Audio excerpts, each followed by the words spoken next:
Hey there, tech enthusiasts. It's that time again. Let's dive into the latest AI news from around the globe.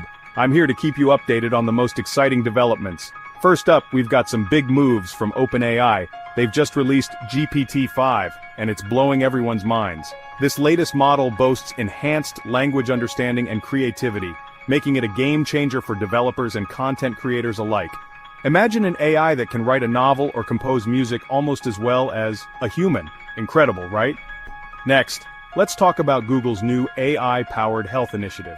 They're using advanced machine learning to predict disease outbreaks before they happen. This could revolutionize healthcare, especially in underdeveloped regions.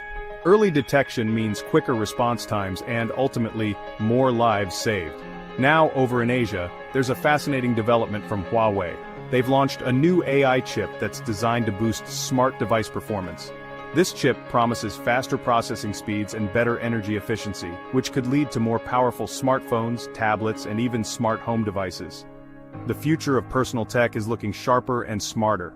Meanwhile, in Europe, researchers are pushing the boundaries of AI ethics. A new initiative led by a team in Germany is working on creating transparent and accountable AI systems.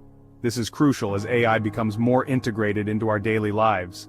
Knowing how decisions are made by these systems will build trust and ensure fair usage.